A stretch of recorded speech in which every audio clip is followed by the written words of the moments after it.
Okay, let's start without wasting time. आज हम लोग मार्केट में वीकली एनालिसिस करेंगे, इंडेक्सेस की देखेंगे और आने वाले वीक में जो कि 13 फेब से स्टार्ट होने वाला है उसमें क्या प्रोबेबिलिटी हो सकती है वो देखने की कोशिश करेंगे। ठीक है, सबसे पहले अगर हम लोग बात करते हैं लास्ट वीक की, ये अपना निफ्टी का वीकली चार्ट खुला हुआ है। ठीक है, मैं इसमें सारे इंडिकेटर डाल देता हूँ। अब यहाँ पे अगर आप देखोगे लास्ट वीक हम लोगों ने क्या डिसाइड किया, देखा था कि मार्केट एक होल्ड कर सकती है और नेक्स्ट थर्ड जो आने वाला थर्ड वीक है, मतलब फर्स्ट वाला वीक पिछला वीक था, सेकंड वीक जो अभी गुजर चुका है वो, और अब थर्ड जो आने वाला वीक है उसमें मार्केट एक डिसाइसिव मूव दे सकती है।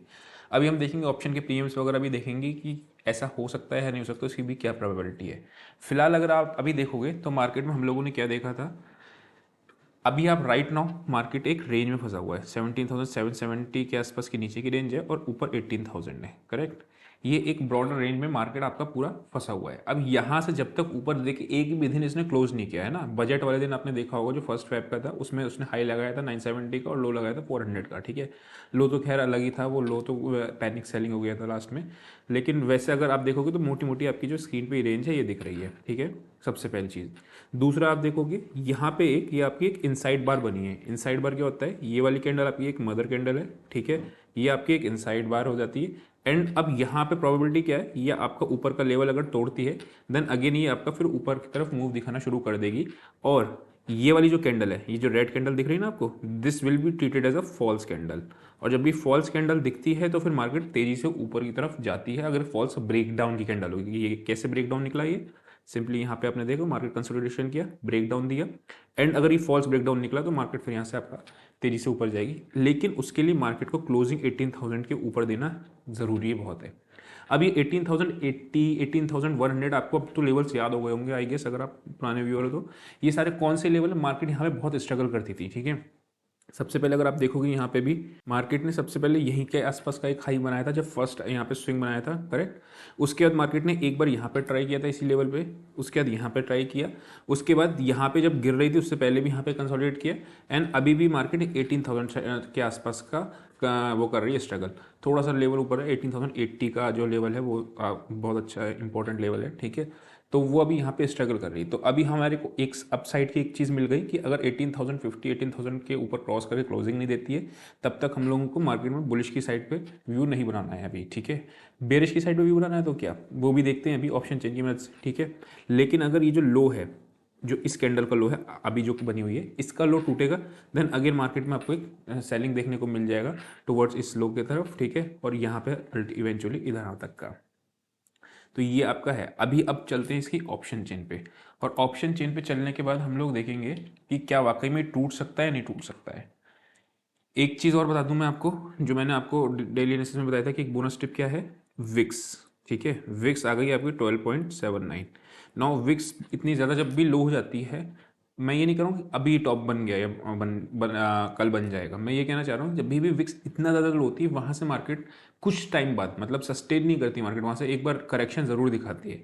आप कभी भी विक्स का चार्ट उठा के देखोगे पहले का तो आपको ये मिलेगा। मैं अभी आपको बाद में दिखा भी दूंगा विक्स का चार्ट। ठीक है, अभी फिलहाल हम लोग चलते हैं इसकी ऑप्शन चेन में, निफ्टी के एनालिसिस करते हैं कि ऑप्शंस क्या डेटा बताना चाह रहे हैं। ये आपकी वीकली ऑप्शन चेन है। ठीक है, वीकली ऑप्शन चेन के अंदर अगर आप देखोगे तो सबसे ज़्यादा कॉल्स कहाँ बैठी हैं, 18,000। मतलब हमारा जो लेवल हम लोगों ने डिसाइड किया था टेक्निकल्स पे, वो आपके डेटा पे भी लेवल मिल रहा है। नीचे हमारा 770 था और यहाँ पे आपको देखोगे सबसे ज़्यादा पुट्स यहीं बैठी हैं। तो 17,800 से लेके 18,050 के आसपास की, 770 मान लेना इसको, ये आपकी एक ब्रॉडर रेंज हो गई डायरेक्शन के लिए। जब तक इसके बीच में रहती है वो दोनों साइड की अपॉर्चुनिटी ढूंढ लो, ऊपर आएगी तो सेल करो, नीचे आएगी तो बाय करो, ये तब तक ढूंढेंगे। जहां क्लोजिंग इसके नीचे दे जाए अपनी बाइंग की पोजीशंस को एग्जिट कर देना, इसके ऊपर अगर निकल जाती है तो अपनी शॉर्ट की पोजीशंस को एग्जिट कर देना। ये सिंपल स्ट्रैटेजी। ठीक है, एक बार इसकी मंथली ऑप्शन चेन को भी देख लेते हैं, फिर अपने लोग बैंक निफ्टी पे चलेंगे। यहाँ पे अगर मैं बात करता हूँ मंथली ऑप्शन चेन में, तो आपको सबसे ज़्यादा कहाँ कॉल्स दिख रही हैं, अगेन 18,000 पे। ठीक है, 18,000 पे आपकी सबसे ज़्यादा कॉल्स आपको दिख रही हैं। पुट्स कहाँ दिख रही हैं, अगेन इसमें भी 22 लाख, यही सेम चीज़ यानी कि ये आपका कंफर्म कर रहा है। कॉल्स अभी इमीडिएटली कहाँ पे ऐड हुई, 3 लाख आपकी 17,900 पे, और पुट्स आपकी 17,800। ओके, मतलब बहुत ज़्यादा अभी आपका ऑप्शन चेन के थ्रू हम जो देखा ना कि बड़ा मूव अभी नहीं आने वाला, बिकॉज ऑप्शन राइटर्स आपके अभी भी अच्छे से बैठे हुए हैं। ठीक है, पहला सिग्नल होगा आपका विक्स अगर गिरना होगा ना मार्केट, तो विक्स आपकी बढ़नी चालू हो जाएगी, याद रखना। ठीक है, अभी आते हैं अपने लोग बैंक निफ्टी पे। तो हम लोगों ने यहाँ का कर लिया कि अगर ये लो टूटेगा तो अपने को, और ये हाला हाई का टूटेगा तो अपने को, ठीक, ये हमने कर लिया इसमें।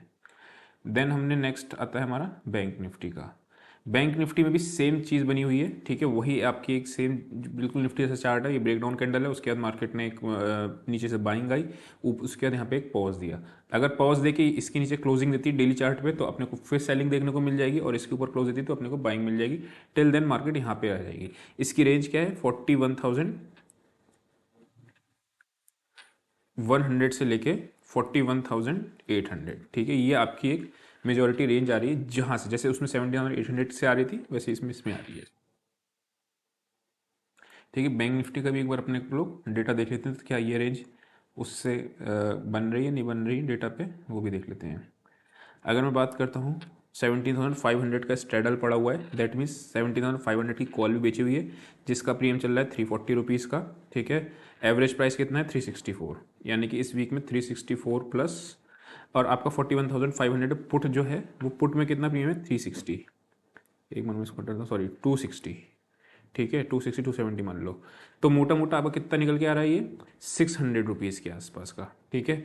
इसमें हम अगर 600 रुपीज़ को ऐड कर देते हैं 51,500 प्लस 600, ठीक है, तो ऊपर की रेंज कितनी निकल के आ रही है आपकी 42,100, ठीक है।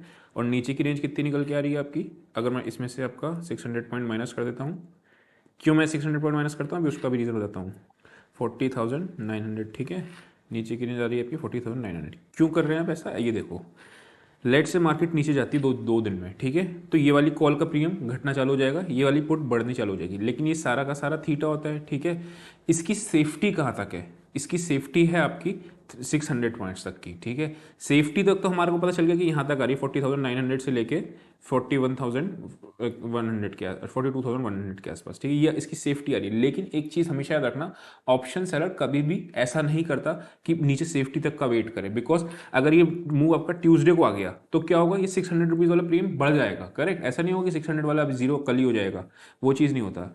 तो उसमें क्या करते हैं वो लोग, जब नीचे मार्केट जाना शुरू करती है तो यहाँ पे आपकी कॉल राइटर्स हैवी होना चालू हो जाते हैं, और पुट राइटर्स आपके ये भागना चालू हो जाते हैं अगर नीचे होती है तो। क्यों, बिकॉज इन 340 की इन्होंने कॉल शॉर्ट करी है, 260 की पुट शॉर्ट करी है, तो नीचे कहाँ आएगा, ये जब ये 200 रुपीज़ बचेगा तो ऑब्वियस सी बात है थोड़ा सा एडिशनल, क्योंकि ये बढ़ना चालू हो जाएगा, तो धीरे धीरे कॉल्स को अपना बढ़ाना चालू कर देते हैं। खैर आपका उसका मैं बता रहा हूँ डेटा जो प्योरली करते हैं डेटा पे ट्रेडिंग, ठीक है, उनके लिए। लेकिन अभी फिलहाल ब्रॉडर रेंज आपको मैंने इसमें बता दी।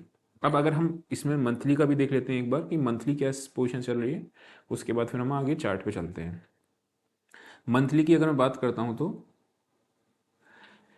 कोई खास ऐसा डेटा नहीं है, इसमें भी सेम स्ट्रेडल पड़ा हुआ है 400-500 पॉइंट का, वो 1000 पॉइंट की रेंज बना रखी है इसने मंथ के अंदर। तो 1000 पॉइंट की रेंज आपकी 900 से लेके 1000 पॉइंट, यानी 39,500 ऊपर, सॉरी 40,500, और ऊपर आपका 42,500। तो ब्रॉडर रेंज से हम बाहर तभी निकलेंगे जब आपका ये वाले लेवल्स डेटा पे टूटेंगे। लेकिन ये मैंने आपको बताया, अगर ये कल परसों में 2 दिन में आपको इस लेवल को क्रॉस करते तो फिर आपको ऊपर की साइड का एक मूव मिल जाएगा, अगर इस लेवल के नीचे जाती तो फिर आपको नीचे की साइड का मूव मिल जाएगा। ये आपका इसका इमीडिएट डेटा बन रहा है। जो लोग डेली एनालिसिस करते हैं, मतलब डेली इंटरडे ट्रेडिंग करते हैं, उनके लिए मैंने अलग से वीडियो है डेली एनालिसिस वाली, ये हम लोग वीकली पे अपना व्यू देख रहे हैं। देन अब कुछ सेक्टर्स पे जाते हैं। पहले नंबर पे आता है आपका realty sector. Now realty sector हम लोगों ने लास्ट टाइम भी डिसाइड किया था समवेयर अराउंड ये आपका ब्रेकडाउन की कैंडल है, ठीक है। अगर ये फॉल्स ब्रेकआउट हो तो ये मार्केट में ऊपर आएगा। अब रियल एस्टेट में कौन कौन से शेयर्स होते हैं आपके, DLF है, ओबराय रियलिटी वगैरह, ये सारे आपके इसके शेयर्स होते हैं। कोई रिकमेंडेशन नहीं है, सिर्फ आपको नॉलेज के लिए बता रहा हूँ कि रियल एस्टेट में कैसे होते हैं, ठीक है। तो रियल एस्टेट की अगर मैं बात करता हूँ तो मार्केट में यहाँ पे एक ब्रेकडाउन आया, ये ब्रेकडाउन देखने को मिला, कैंडल क्लोज करी। अगर इस कैंडल के ऊपर ही जाती है तो फिर अगेन ये आपका तेजी से ऊपर आने की कोशिश करेगा, क्योंकि आपका फिर ये फॉल्स ब्रेकडाउन का केस आ जाएगा। वेयरएज ये इसका लोअर रेंज आपका है, ये सपोर्ट का एरिया है, इसके नीचे जाएगी तो अगेन ये अप ट्रेंड आपका, डाउन ट्रेंड आपका कंटिन्यू रहना चालू हो जाएगा, ठीक है। ब्रेकआउट का अभी इस वीक में कोई आया नहीं आया वो देखते हैं, क्योंकि लास्ट वीक हम लोगों ने देखा था कुछ टॉप डबल टॉप वगैरह बन रहे थे, डबल बॉटम वगैरह बन रहे थे सेक्टर्स में, आपका वो आया नहीं आया देखते हैं अभी, ठीक है। इसमें अभी आपका वहीं पे ही है, कोई खास मूवमेंट नहीं है। देखो मार्केट ओवरऑल मूव नहीं किया तो ऑब्वियसली बात है सेक्टर मूव नहीं किए होंगे, तभी तो मार्केट मूव नहीं किया है। PSU बैंक में भी अभी डोजी बनी है, कोई ऐसा वो अभी सिग्नल नहीं है, ठीक है। मैं अगर बात करता हूँ इसकी इंफ्रा की, ठीक है, इंफ्रा में भी अभी आपकी कोई सिग्नल, देखो आपको ये वीकली एनालिसिस होता क्या है, इससे ना आपके रडार पे शेयर्स वगैरह आ जाते हैं कि आप अपकमिंग सेक्टर कौन सा है और कौन से सेक्टर में नहीं रहना है ना, वो वाली बात है। तो इसमें भी अभी कुछ ऐसा वो नहीं है। कम्युनिटी सेक्टर आपका अगेन डाउन करता रहता है। इसमें आपका अदानी एंटरप्राइज का शेयर आता है शायद, इसलिए आपको नीचे की तरफ मूव दिख रहा है इसमें, ठीक है। तो अभी इसमें भी आपका अगर देखोगे तो ब्रेकडाउन की साइड ही है, ये भी यहाँ पे होल्ड किया, देन अगेन अब थर्ड कैंडल अगर देगा तो आपको ये फिर ब्रेकडाउन की तरफ देखने को मिलेगा, ठीक है। मेटल सेक्टर हम लोगों ने लास्ट डिस्कस किया था कि इसका एक ब्रेकडाउन आया है और मेटल सेक्टर में हम लोग सेल ऑन राइज की स्ट्रेटेजी को रखेंगे, बाय नहीं करेंगे, क्योंकि यहाँ पे आपका डबल टॉप बन रहा था, ठीक है, और यहाँ पे आपका एक ब्रेकडाउन आया ट्रेंड लाइन का। अभी ये फिर से इसके नीचे जाना शुरू करेगा तो अगेन ये थोड़ा सा आपको और फिर से पेन में दिखेगा। कौन सा लेवल आ रहा है वो आपका, समवेयर अराउंड ये 5625 के आसपास, 5650 के आसपास अगर ये नीचे जाना शुरू करेगा तो फिर आपको अगेन इसमें एक ट्रेड नीचे की साइड मिलेगा, ठीक है। अभी इसमें आपका कोई पॉजिटिव साइन नहीं है जब तक कि आपका 6050 को क्रॉस नहीं करता है, ठीक। देन हम आते हैं फार्मा पे। नाउ फार्मा में भी आपका अगेन इसने बायर्स ने थोड़ा सा पुश किया ऊपर ले जाने को, ठीक है, और लेकिन वो करंट डॉक्टर रेडिस में जो था वो उसने अच्छा कंट्रीब्यूट किया इस वीक में, ठीक है। ये अगेन आपका यहाँ से बनेगी इनसाइड बार, देन ब्रेकडाउन आएगा तो फिर आपको फिर नीचे का मूव मिलेगा। अभी सेक्टर्स इस तरीके से चल रहे हैं, इसी वजह से मुझे मार्केट में थोड़ा सा कॉन्फिडेंस कम आ रहा है, ठीक है ना, कि कोई भी सेक्टर आप देख रहे हो सब सारे ही सेक्टर से परफॉर्म कर रहे हैं। नाउ ये आपको ऑटो सेक्टर हमारा अगेन ट्रिपल टॉप पे खड़ा था इनसाइड बार, ये आपका ब्रेकआउट अगर आया तो फिर ये चलने को तैयार हो जाएगा, ठीक है। ऑटो सेक्टर में दो तरीके के होते हैं, ऑटो और ऑटो एंसिलरी। ऑटोज में कौन से आते हैं, जैसे आपका ऑटोज में भी देखो ऑटो सेक्टर ना काफ़ी बड़ा है। सबसे पहले कैसे इसको करते हैं, ये आपका ऑटो आ गया, ठीक। इसके अंदर आता है आपका एंसिलरी, मतलब ऑटोज के जो पार्ट्स बनाती हैं वो, और नॉर्मल ऑटो, ठीक है। इस नॉर्मल ऑटो में भी आपके दो आते हैं, कौन से आते हैं, एक आता है आपका टू व्हीलर का, एक आता है आपका फोर व्हीलर का, और एक आता है आपका कमर्शियल व्हीकल जो बनाते हैं। अब इसमें अलग अलग प्लेयर्स होते हैं, ठीक है। अब वो आपको पर्टिकुलर स्टॉक्स के चार्ट्स में जाके दिखना पड़ेगा। एंसिलरीज में आपके कौन कौन से, जैसे आपका भारत फोर्ज है, या फिर आपका ये मदरसन सुमी है आता है, देन आपका ये C8 वगैरह जो टायर्स होते हैं, अपोलो टायर्स वगैरह, ये सारे ऑटो एंसिलरीज में आते हैं, ठीक है। टू व्हीलर्स में आपको कौन कौन से आते हैं, जैसे आपको TVS मोटर होता है, हीरो मोटर कॉप होता है, ये सारे आपके टू व्हीलर्स हैं। फोर व्हीलर्स में आपको कौन से होते हैं, मारुति का आता है, ठीक है, या फिर आपका टाटा मोटर्स का शेयर आता है। टू व्हीलर्स में आइशर मोटर भी आता है, क्योंकि आइशर मोटर की मैक्सिमम जो सेल्स आती है वो रॉयल एनफील्ड से आती है, ठीक है ना, तो वो टू व्हीलर्स की कैटेगरी में आता है। कमर्शियल व्हीकल्स में आपके टाटा मोटर्स आता है, देन आपका अशोक लेलैंड आता है जो बसेस वगैरह बनाते हैं ना, वो चीज़। तो ये ऑटो सेक्टर में पूरा एज अ होल है। आपको लग रहा है कि ऑटो में ब्रेकआउट आया है, तो हमेशा याद रखना मैंने जो आपको बताया, क्या वो एंसिलरी में ब्रेकआउट है, क्या वो टू व्हीलर में ब्रेकआउट है, क्या वो फोर व्हीलर में ब्रेकआउट है, या वो कमर्शियल व्हीकल में ब्रेकआउट है, वो आपको देखना पड़ेगा, ठीक है। तो ये आपका लेवल आपको मैंने मार्क कर दिया यहाँ पे, क्योंकि हो सकता है इसमें ब्रेकआउट आए, क्योंकि ये आपकी इनसाइड बार है, एंड देन आपका ऊपर जाके अपर लेवल ये आपके इस तरीके से बनना है। देखो चार्ट को किस तरीके से बन रहा है इसमें, देखो पहले डिलीट कर देता हूँ एक बार इसकी ड्राइंग, तो आपको थोड़ा आइडिया ज़्यादा दिख जाएगा। चार्ट का पैटर्न ये है और नीचे आपका ये है। दिस इज जो फॉल्स ब्रेकडाउन का केस था वो ये वाला केस है, देखो है फॉल्स ब्रेकडाउन इस कैंडल ने दिया, एंड देन मार्केट तेजी से ऊपर गया। तो आप देखो पैटर्न क्या बन रहा है, मार्केट में ऊपर गया, नीचे आया, फिर ऊपर गया, देन नीचे आया थोड़ा सा ऊपर, फिर इसने एक ब्रेकडाउन दिया, मार्केट सडनली ऊपर चला गया। अब ऊपर के लेवल पे कैंडल बना के यहाँ होल्ड किया। अब अगर ये होल्ड करके ब्रेकआउट आता है तो अच्छा ब्रेकआउट अपने को देखने को मिलता है, ठीक है ना, वो चीज़ है। तो मतलब काफ़ी लंबा फिर ऊपर जाता है वैसा करके। जैसे आप मान के चलो यहाँ पे आया था, ये आपका समवेयर अराउंड ये था, मार्केट ऊपर गया, नीचे आया, ऊपर गया, यहाँ पे नहीं दिया, फॉल्स ब्रेकआउट हुआ, नीचे आया, फिर ऊपर गया, यहाँ पे कंसोलिडेट किया, ब्रेकआउट नहीं दिया, फिर नीचे आया, ऊपर गया, नीचे आया, ऊपर गया, नीचे आया, उसके बाद यहाँ पे इसने होल्ड किया एक बार और फिर उसने ब्रेकआउट दिया, तो एक अच्छा आपको रैली दिखने को मिल गई थी, ठीक। देन नेक्स्ट सेक्टर जो है, यानी हमें ऑटो पे नज़र रखनी है, और आपका अभी और नेक्स्ट सेक्टर कौन सा है, निफ्टी बैंक निफ्टी तुमने देख ही लिया, ये आपका फाइनेंस सेक्टर है, ऑब्वियसली इसमें आपका बैंक निफ्टी से ज़्यादा रिलेशन होता है। देन एनर्जी सेक्टर है, देन आपका IT sector. Now IT sector again important क्यों हो रहा है, मैं इसके भी डिलीट कर देता हूँ लेवल से एक बार सारे, ठीक है। ये आपका एक डाउन ट्रेंड का सेक्टर है, ओवरऑल पिक्चर देखोगे तो आपको यहाँ से मैं फिबोनाची ड्रॉ कर दूँ एक बार, ठीक है।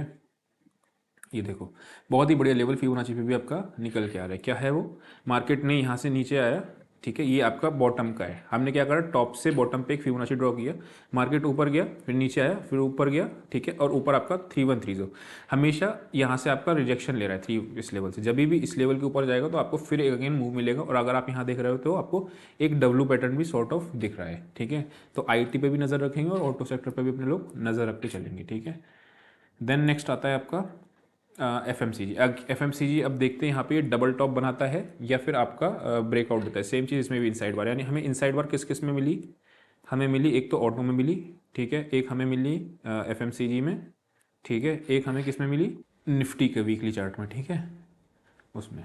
तो इसमें हम लोग अपने को नज़र रख के चलते हैं कि किस में क्या चीज़ आ सकता है। ठीक, तो बाकी सेक्टर्स जो हैं अभी आपको वैसे ही अभी कोई सिग्नल नहीं दे रहे हैं ऐसा सच। ठीक है, तो ये पूरी अपनी थी वीकली एनालिसिस, हमने निफ्टी बैंक निफ्टी की एनालिसिस की। अब देखते हैं कि ब्रेकआउट आता है, ब्रेकडाउन आता है। लेकिन हाँ, विक्स वाला मैं आपको एक चीज़ पॉइंट और बता दूं जो मैंने आपको स्टार्टिंग में बताया था कि विक्स का कुछ बताना है। देखो आप, विक्स ने जब जब लोअर की साइड पे आनी शुरू कर दी है, ठीक है ना, जब जब ये लोअर साइड पे आनी शुरू करी है तब तब मार्केट में टॉप बना है। अगर आप नहीं मानोगे तो मैं आपको 1 डे का चार्ट दिखा देता हूँ।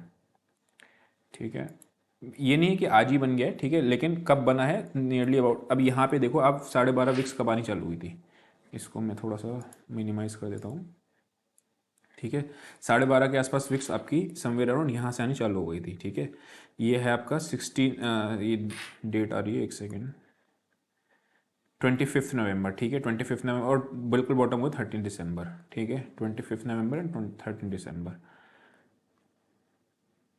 समवेयर अराउंड यहाँ पे 25 नवंबर 13 दिसंबर, ये है आपका पॉइंट। ठीक है, और 29 नवंबर के आसपास समवेयर अराउंड ये पॉइंट है। ठीक है, अब यहाँ पे क्या होता है, विक्स आपकी बिल्कुल बॉटम पे, जैसे विक्स भी ना आपको थोड़ा सा सिग्नल बता देती है। मैंने आपको बताया था कि 12 के आसपास विक्स आती है, तो अब आपको यहाँ पे अपना फ्रेश इन्वेस्टमेंट्स तो नहीं करने होते हैं, बिकॉज मार्केट में वॉलेटिलिटी नहीं, जरा सा भी मार्केट में कोई भी खराब न्यूज़ आई मार्केट गिरना चालू हो जाएगी नीचे की साइड।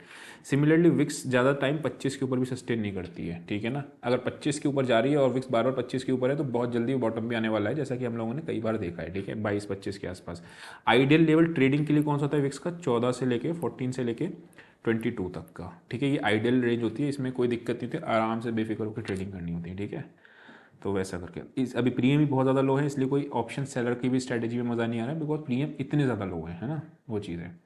तो आई होप आपको समझ में आया होगा। आज के लिए इतना ही, see you next session, till then bye bye.